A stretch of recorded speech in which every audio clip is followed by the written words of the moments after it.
What is the best motorcycle GPS you can buy for your bike? Over the last couple years, I've been sent numerous products and tried dozens more, and I think I found the 3 most viable options for motorcycle navigation that you can buy here in 2025.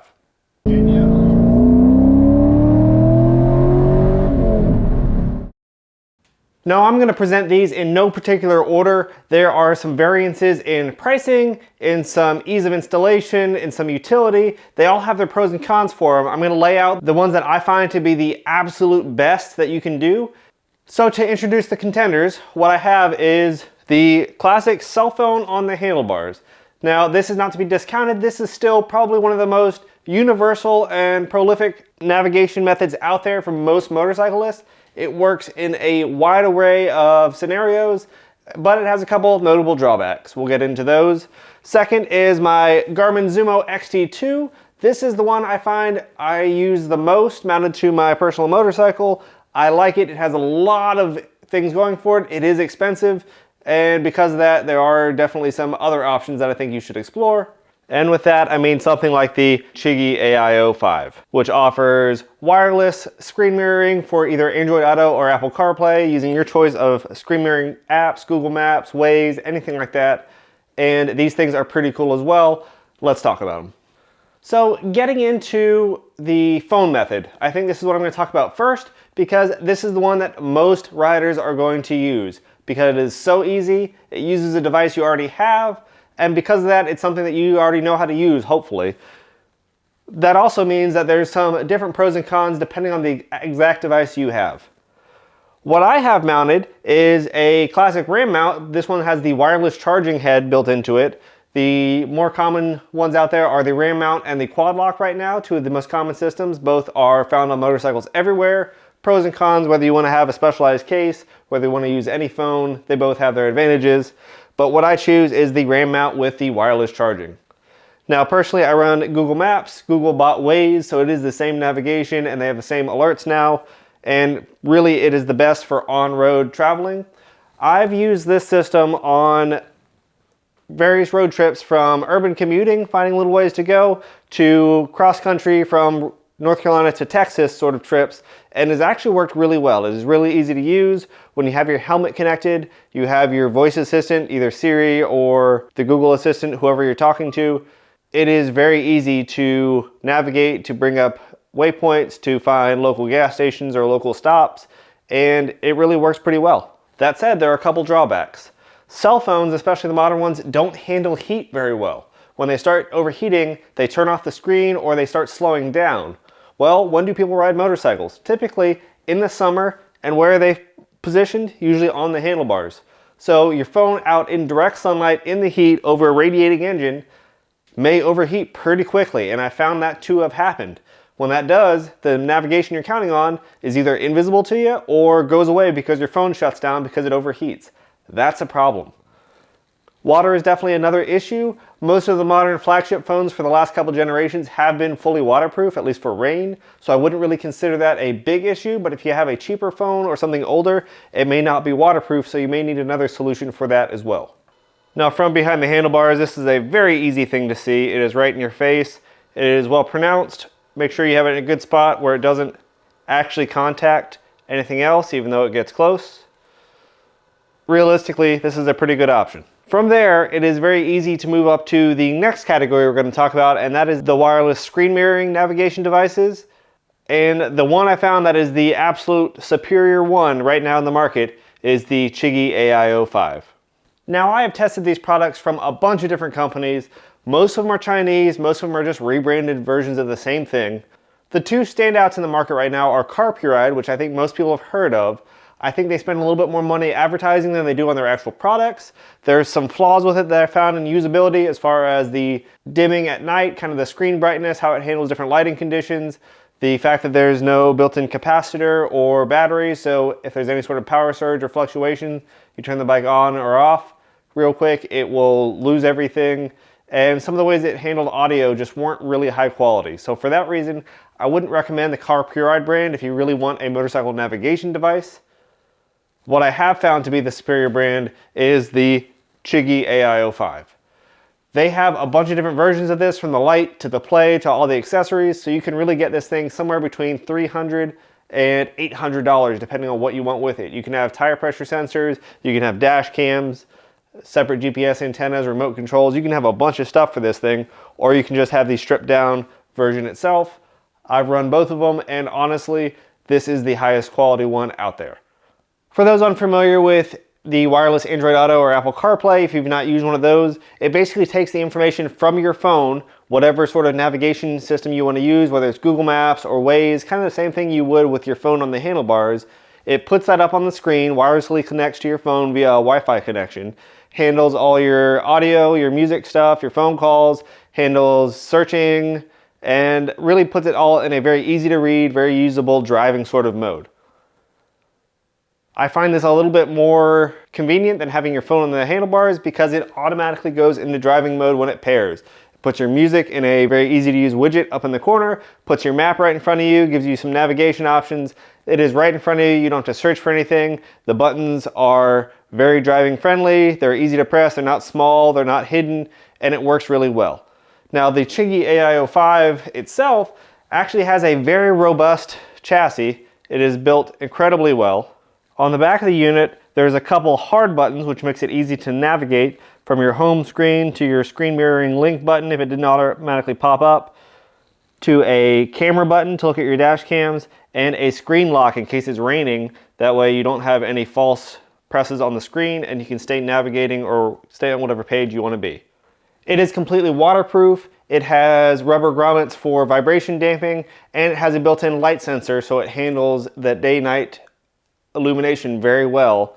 It is completely waterproof and has some sort of built-in capacitor or battery so that if you turn your bike off and on real quick, it doesn't automatically lose everything and force a reconnection. This has been a really reliable product, and for the class of device that it is, this is absolutely my recommendation for motorcycle screen mirroring devices, Android Auto or Apple CarPlay, whichever you prefer, the Chigee AIO-5.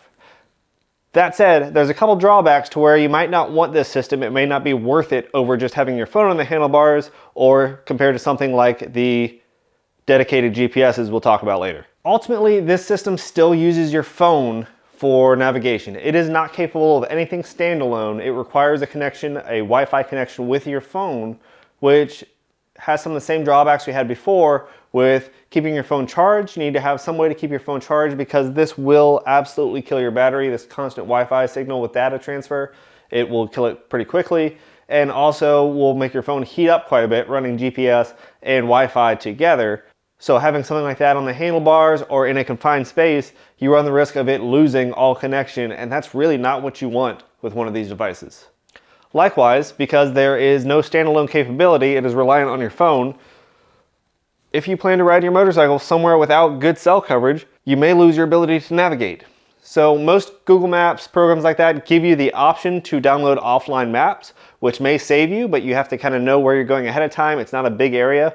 So if you're not using a service like that or not really aware of where you plan to go and make sure you have maps downloaded, you well could be somewhere where you have no connectivity and pretty much lose all ability to navigate. For the majority of riders, is this really a problem in 2025? I don't think so. I think most areas, the vast majority of areas, whether you're just urban commuting, whether you're doing highway road trips, stuff like that, it is incredibly rare you're going to go anywhere with any sustained outage of service.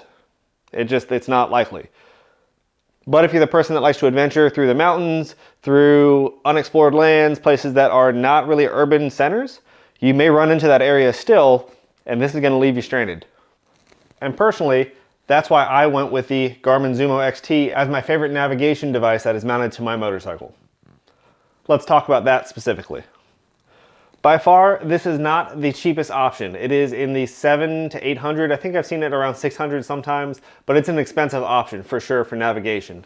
This is motorcycle specific. It is meant for being on a motorcycle. It is vibration resistant. It has awesome screen brightness. You're never not going to be able to see this. It is super bright in the daytime, and it is fully sealed for weather, which is really nice. Everything on it is optimized for motorcycling. It still pairs with your phone, and you can use an app on your phone called Tread. So You can get some very specific navigation, some waypoint routing, and a lot of fun tools there. It will do complete standalone navigation. Even if you have no cell service, this doesn't care. It has the maps built in and it always updates. So you can always navigate, and it actually has motorcycle specific navigation, which the Chigee or your phone do not without some special apps.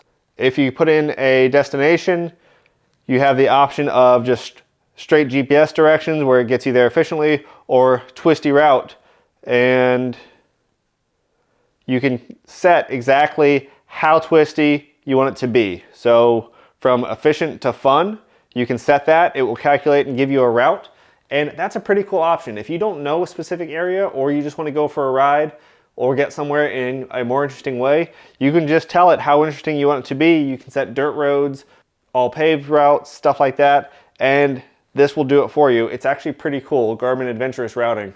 I like that feature a lot. I've also found it interfaces with your phone pretty well.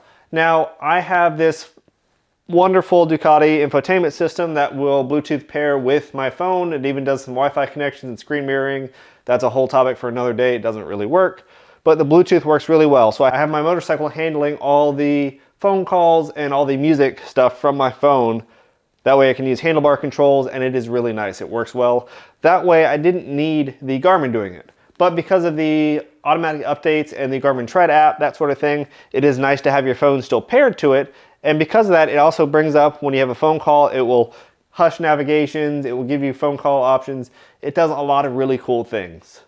It will record your routes, it'll handle music, you can plan routes, do group rides where you share things. It is really optimized for motorcycles. It also is really nice because you can either just remove it from your bike to clean it or to take with you so it doesn't get stolen. And there are a ton of different mounting options for the Garmin. You can have handlebar mounts, which they make. You can have the windshield mounts here. You can have lockable mounts. There are a lot of options. And honestly, I think this is the best option you can have. I'll link a couple videos up above for when I actually tried out some of these things when I was going through my navigation dilemmas, trying to figure out something that worked for this bike. After using pretty much all these things daily and figuring them out pretty well, I am pretty set in my hierarchy of the Garmin Zumo XT being the absolute best navigation system you can have for your motorcycle. The Chigee AIO-5 is an awesome screen to have, an awesome aid to your phone you can have on a bike if you don't want to pay for the full GPS. Has some limitations, but really for the day-to-day commuting and the normal highway road trips is awesome. It works really well.